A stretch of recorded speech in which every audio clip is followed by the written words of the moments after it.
Livre des Actes des Apôtres.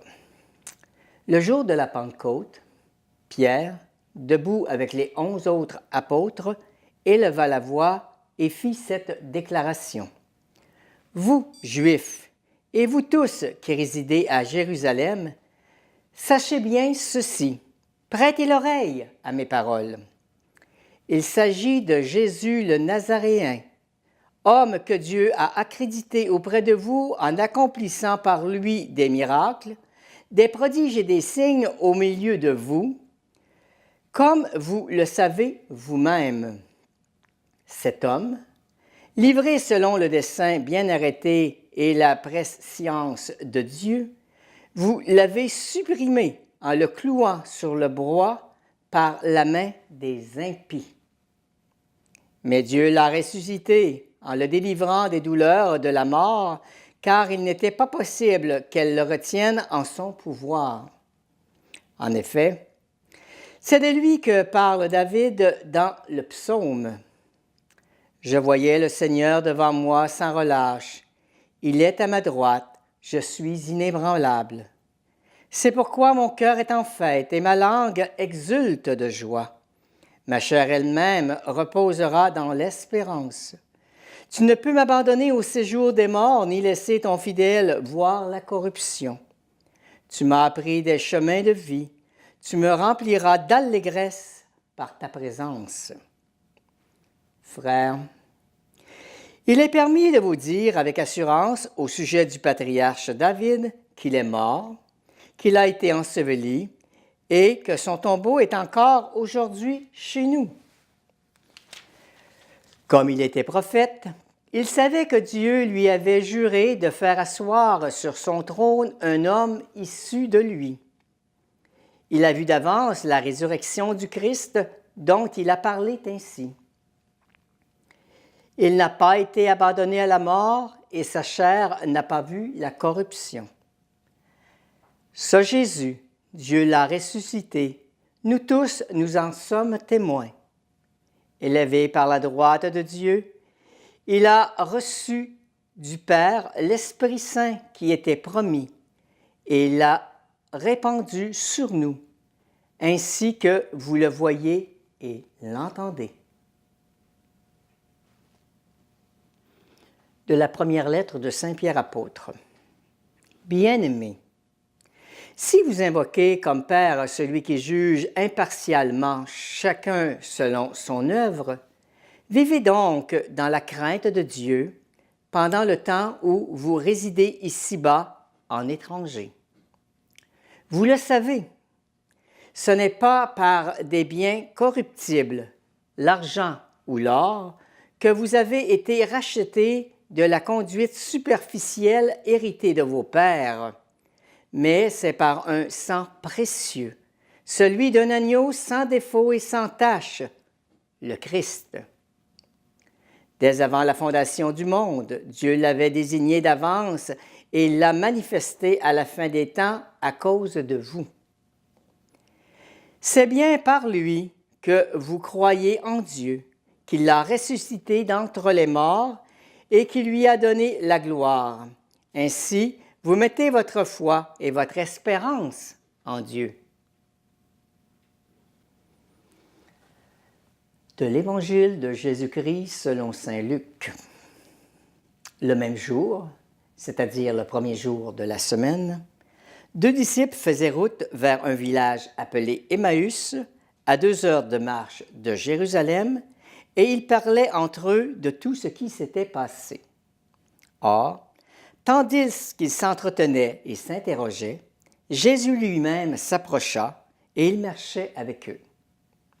Mais leurs yeux étaient empêchés de le reconnaître. Jésus leur dit, « De quoi discutiez-vous en marchant? » Alors, ils s'arrêtèrent, tout tristes. L'un des deux, nommé Cléophas, lui répondit, « Tu es bien le seul étranger résidant à Jérusalem qui ignore les événements de ces jours-ci. » Il leur dit, « Quel événement? » Ils lui répondirent, « Ce qui est arrivé à Jésus de Nazareth, cet homme qui était un prophète puissant par ses actes et ses paroles devant Dieu et devant tout le peuple, comment les grands prêtres et nos chefs l'ont livré et l'ont fait condamner à mort et l'ont crucifié. Nous espérions que c'était lui qui allait délivrer Israël. Mais avec tout cela, voici déjà 3 jours qui passent depuis que c'est arrivé. À vrai dire, des femmes de notre groupe nous ont remplis de stupeur. Quand, dès l'aurore, elles sont allées au tombeau, elles n'ont pas trouvé le corps. Elles sont revenues nous dire qu'elles avaient même eu une vision, des anges, qui disaient qu'il est vivant. Quelques-uns de nos compagnons sont allés au tombeau et ils ont trouvé les choses comme les femmes l'avaient dit. Mais lui, ils ne l'ont pas vu. Il leur dit alors, « Esprit sans intelligence,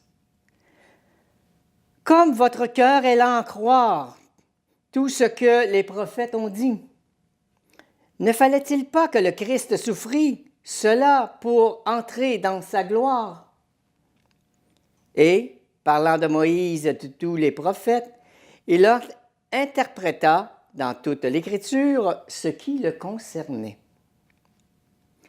Quand ils approchèrent du village où ils se rendaient, Jésus fit semblant d'aller plus loin. Mais ils s'efforcèrent de le retenir. « Reste avec nous, car le soir approche et déjà le jour baisse. » Il entra donc pour rester avec eux. Quand il fut à table avec eux, ayant pris le pain, il prononça la bénédiction et, l'ayant rompu, il leur donna. Alors leurs yeux s'ouvrirent et ils le reconnurent, mais il disparut à leur regard. Ils se dirent l'un à l'autre, « Notre cœur n'était-il pas brûlant en nous, tandis qu'il nous parlait sur la route et qu'il nous ouvrait aux Écritures? » À l'instant même, ils se levèrent et retournèrent à Jérusalem. Ils y trouvèrent réunis les 11 apôtres et leurs compagnons et leur dirent, « Le Seigneur est réellement ressuscité. Il est apparu à Simon-Pierre. » Et leur tour, ils racontèrent ce qui s'était passé sur la route et comment le Seigneur s'était fait reconnaître par eux à la fraction du pain. Bonjour, et donc nous allons pouvoir commenter la parole qui vient de nous être lue par Monsieur Marcel Bélanger. Bonjour Monsieur Fouda. Bonjour Monsieur Couetou, c'est un très grand plaisir d'être là ce matin avec vous. Merci à tous les auditeurs qui nous écoutent d'être là et puis de leurs réflexions, de leurs remarques sur l'émission. Alors on vient d'entendre des textes de la Bible. Est-ce que vous pouvez nous les rappeler peut-être en 2 mots? Le premier texte, c'est un texte quand même étonnant. Donc c'est Pierre qui se tient là devant les grands prêtres, les mêmes qu'il fuyait je dirais quelques heures, quelques jours avant. Et là, il est quand même très très zélé de se tenir devant eux et puis de tenir quand même un discours, le même discours que les prêtres ne voulaient pas entendre du tout. Donc ça, c'est la première lecture donc de Pierre qui rappelle les événements de ce qui s'est déroulé. Et donc voilà. Alors le deuxième texte un peu est de Paul qui rappelle que en fait ce qui nous a sauvés. Et donc c'est un écho à ce que Pierre dit. Ce n'est pas de l'argent, ce ne sont pas nos biens, c'est pas tout ce que nous pouvons posséder, c'est pas des choses matérielles corruptibles, mais c'est vraiment le Christ en lui-même, c'est-à-dire ce passage de Jésus à travers sa mort et sa résurrection. Et alors le dernier texte qui est très beau là, je passe un peu au-dessus du psaume qui est imbriqué dans la première lecture. C'est le texte que probablement une majorité d'entre nous connaissent, les disciples d'Emmaüs, qui s'en allaient tout tristes, tout déçus, et qui sont rattrapés par la vie, par Jésus, et qui leur rappelle un peu la bonne, qui leur fait vivre une expérience unique qui va les ramener à Jérusalem et dans l'espérance. Et d'ailleurs, il les ramène assez violemment, puisque il commence esprit lent. C'est pas vraiment un compliment, c'est dire intelligence bornée. Enfin, on pourrait vraiment, c'est vraiment là, il est très très sévère. Hein, il est pas tendre du tout. Et avant justement de leur montrer, enfin, l'intelligence comme le texte, hein, de les ouvrir à l'intelligence des Écritures. Il y a vraiment toute une réflexion là, une remarque très difficile. Hein, ils auraient pu dire, hey, attends, t'es qui, toi, parce qu'ils ne le reconnaissent pas encore. Donc, vraiment, Non, non, non. c'est étonnant. Alors ça, je ne saurais pas trop comment l'interpréter. Je ne sais pas si c'était quelque chose, enfin, dans une formule, une façon de parler à l'époque dans les échanges. Donc, je sais que dans certains peuples, par exemple chez nous, des fois, on peut s'apostropher assez violemment pour quelqu'un qui est extérieur, mais bon, entre ceux de la même culture, ils savent que bah, c'est un peu c'est une façon de lancer un débat.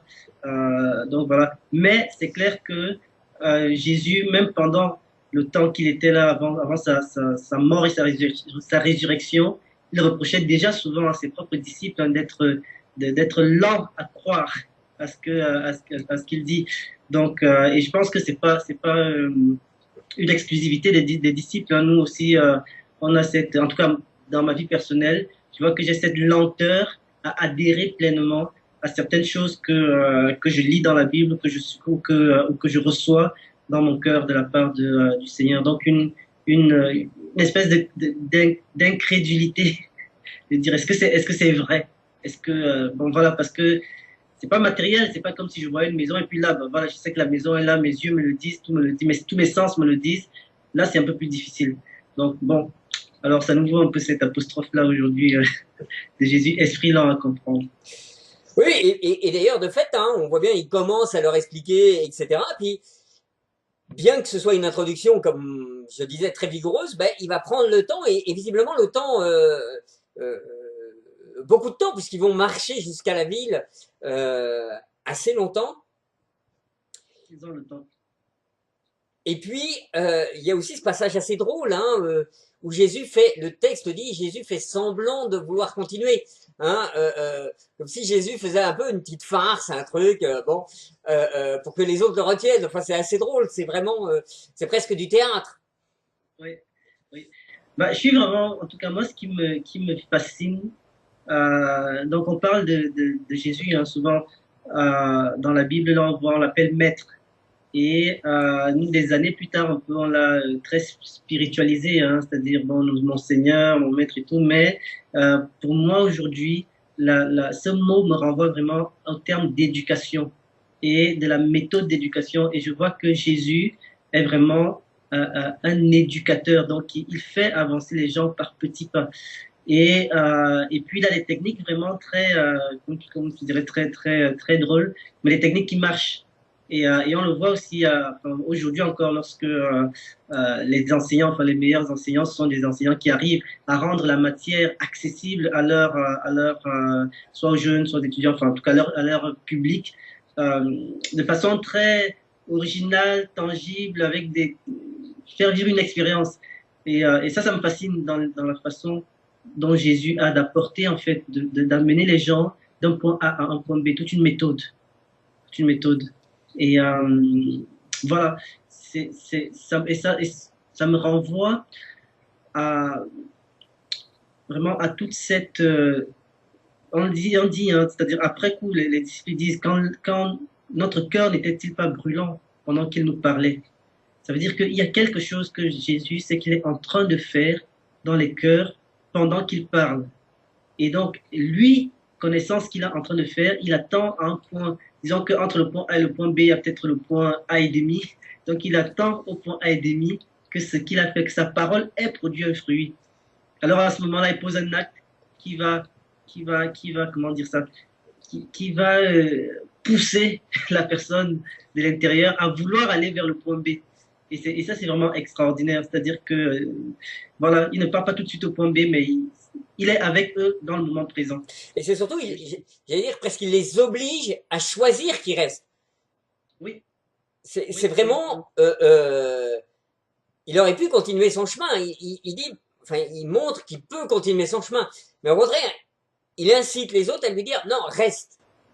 Oui. Euh, Bah, c'est aussi, c'est aussi comment je peux dire ça? C'est comme s'il leur redonnait la liberté dans un certain sens, je pense. Euh, c'est comme si Jésus s'attend, ayant prêché, ayant parlé, donc ayant enseigné tout ce qu'il avait enseigné là enfin, sur la situation, euh, c'est comme s'il leur donnait l'occasion maintenant que, ok, si vous voulez aller plus loin, s'il y a quelque chose qui en vous s'est allumé, bah, maintenant c'est à vous de le demander. Souvent, on le voit hein, quand on fait des petites formations, on dit aux gens, bon, voilà ce qu'on est capable de vous donner. Les gens viennent nous voir et nous disent, bah, moi j'ai 1 heure ou 2 heures de temps, je voudrais que vous me parliez du stress. Bon, je parle du stress parce que c'est mon domaine. Et on va leur dire, bon, bah, très bien. Normalement, si on veut vraiment parler du stress et couvrir tout ce qu'on aurait à faire, ça nous prendrait 1 journée ou 2 journées. Les gens disent, ah non, non, non, on est trop occupé. On a juste 1 heure ou 2. Alors, on regarde qu'est-ce qu'on est capable de leur donner dans 7 heures ou 2 qui va faire en sorte qu'ils aient envie de se dire, ah, on n'en a pas eu assez, on veut aller plus loin. Et, euh, et c'est aussi vraiment ce que je vois là, je vois en Jésus, c'est d'allumer quelque chose pour qu'il y ait un désir d'aller plus loin. Et pour moi, c'est un désir de quoi? C'est un désir de parole parce qu'il les avait entretenus de la parole de Dieu pendant toute cette marche et ils avaient encore envie d'entendre, d'écouter. Et c'est ça qui est génial avec la parole de Dieu. C'est euh, c'est qu'elle crée le désir. Voilà. alors justement, en préparant hein, cette explication de la parole, on échangeait et vous échangez sur justement 2 points qui vous avaient marqué particulièrement. Oui. Alors, les 2 points essentiels là, vraiment qui m'ont marqué à travers tous les textes, c'est la dimension de la foi et la dimension de l'espérance, c'est-à-dire les deux qui vont de pair. Donc, on nous parle des 3 vertus théologales, la foi, l'espérance et la charité, donc l'amour. Moi, c'est vraiment les 2 premières. Donc, la foi et l'espérance, c'est là-dessus que je me suis arrêté. Euh, Pourquoi? Parce que je prends vraiment l'exemple du Christ, je dirais un peu l'exemple parfait. C'est-à-dire que une personne qui est pleine de foi, hein, donc qui est capable de traverser une épreuve avec une paix, je dirais, insolente. Et là, je parle du Christ qui, là, on a l'épreuve comment dire, on a la scène, donc oui, le dernier repas avec ses disciples et tout ça. On dit, bon, son cœur est troublé. Il y a l'épisode de Gethsemane où il est consolé.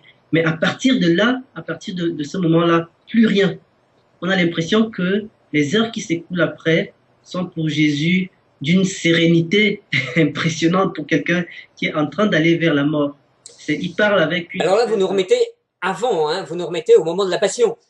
bah oui, parce qu'il faut comprendre, il faut comprendre. Je pense que pour bien saisir la résurrection, il faut vraiment comprendre. Il faut partir de Jésus et voir dans quel état il est pour traverser cette passion.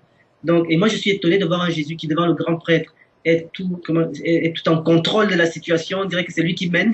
Il dit, bah, là, on le gifle, on lui dit, mais pourquoi tu me gifles si j'ai mal parlé, ceci, cela. Puis là, lui pose la question, il dit, oui, mais tu n'as aucun droit sur moi. Donc, il est en contrôle de la situation. Pour quelqu'un qui est... Et d'ailleurs, les textes à ce moment-là le disaient, hein, les textes de la Passion le disent, c'est-à-dire que Pilate lui-même dit, bah écoute, c'est moi qui suis maître de la situation. Ne sais-tu oui, pas que j'ai le droit de te condamner ou de te relâcher? Et alors là, c'est très bon parce que Jésus va dire l'inverse. Tu n'aurais aucun pouvoir sur moi si il ne t'était donné d'en haut. Et alors à ce moment-là, ça fait peur à Pilate. C'est-à-dire que Pilate se dit, oups, à qui j'ai affaire? et c'est quand même fort parce que Pilate sent le besoin de rappeler à Jésus que c'est lui qui est en autorité. C'est quand même impressionnant.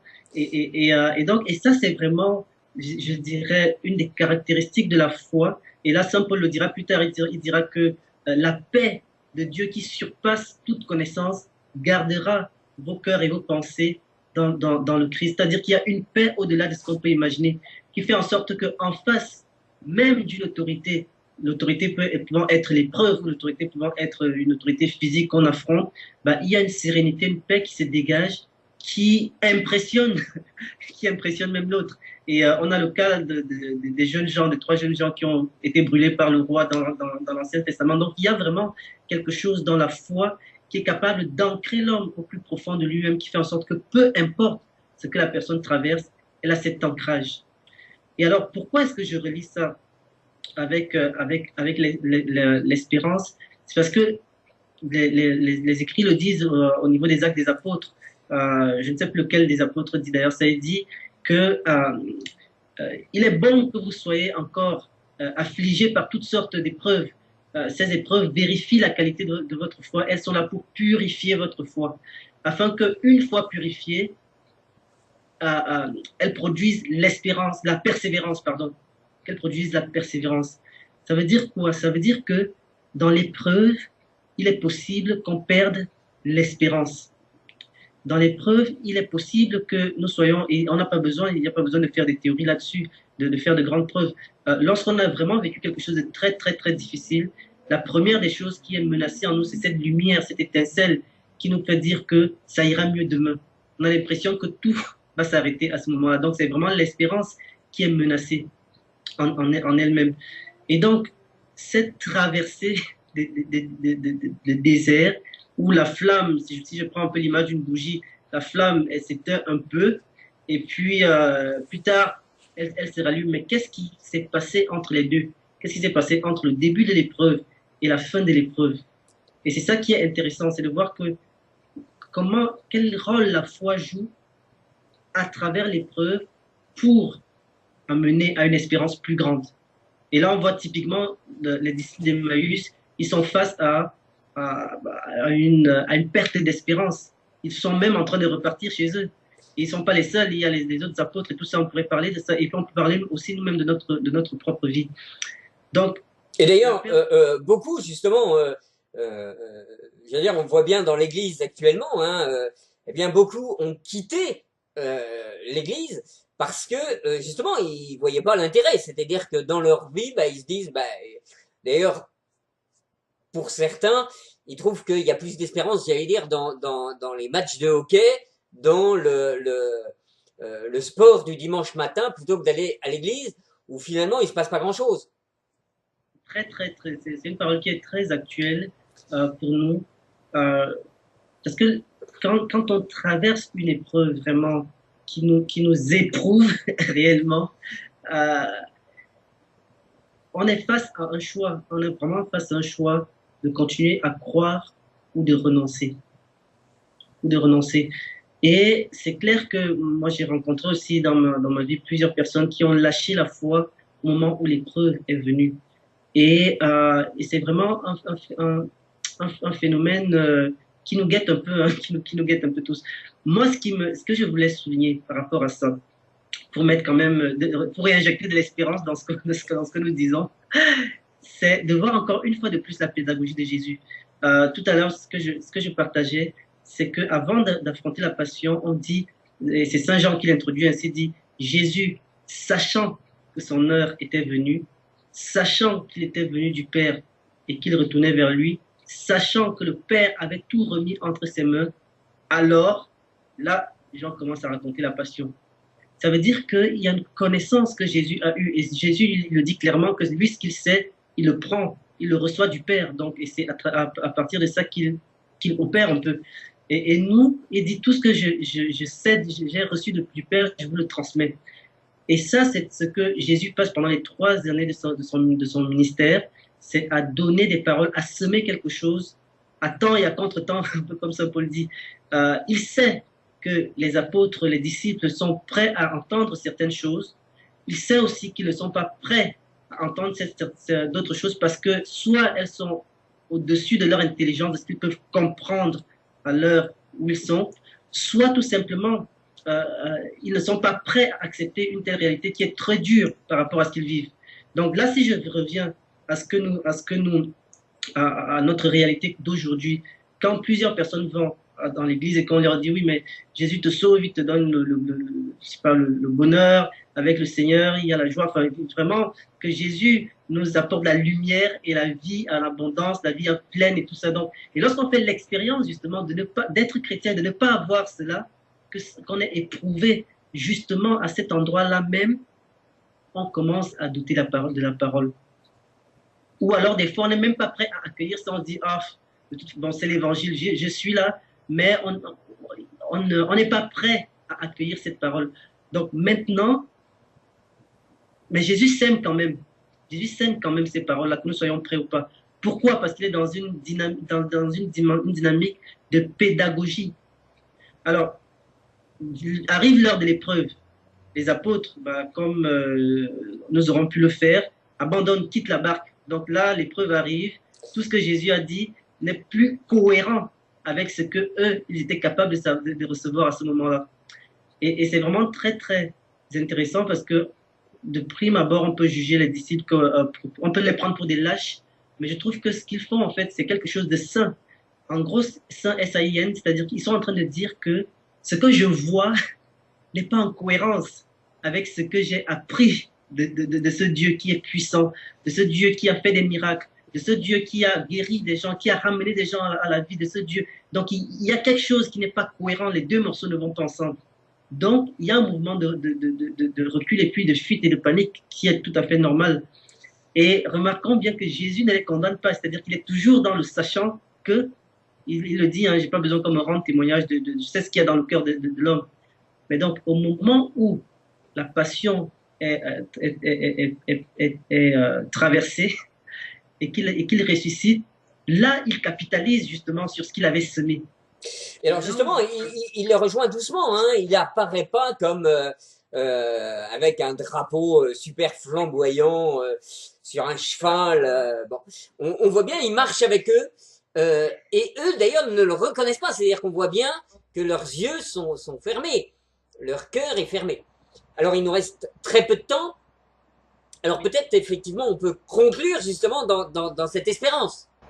Oui, le cœur est fermé parce que dans l'épreuve,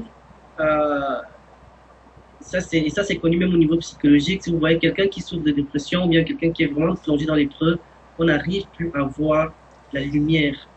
Donc, on est les pensées sont plongées dans une obscurité. Et une obscurité de laquelle il est très difficile de se sortir par soi-même de cela. Et donc, ça demande une aide extérieure pour venir nous extirper de nos ténèbres. Donc, voilà pourquoi les disciples d'Emmaüs, ça leur prend un certain temps. Ils reconnaissent, non seulement ils ne reconnaissent pas Jésus, mais même ils vont le reconnaître à la fraction du pain malgré tout le chemin qu'ils ont fait ensemble. Donc, ça prend un certain temps pour que le cœur soit prêt à s'ouvrir. Et ce temps-là, c'est quoi? C'est ce temps que Jésus prend avec eux, c'est le temps de la fraternité, être avec d'autres personnes. Donc, il est avec eux pendant ce moment-là. Il leur parle, donc il réchauffe le cœur. On a l'impression qu'il réanime petit à petit jusqu'à les conduire au moment où ils sont maintenant capables de recevoir cette pleine espérance. Et c'est vraiment là où moi je voulais poursuivre, c'est-à-dire que peu importe l'épreuve qu'on a pu vivre, qu'on est en train de vivre et qui vient menacer ou qui obscurcit notre capacité à nous dire qu'il y a une espérance, il y a quelque chose de nouveau, il y a une lumière au bout du tunnel, de ne pas désespérer et de rechercher cette compagnie, cette compagnie du Christ, mais aussi des frères, parce que dans la parole on dit que il est beau et doux pour les frères d'être réunis ensemble. C'est là que le Seigneur verse. Et d'ailleurs, on va finir sur ce mot, c'est qu'effectivement, dès que ils l'ont reconnu, ils retournent à Jérusalem. Ils ne poursuivent pas leur éloignement, ils retournent à Jérusalem pour retrouver les autres.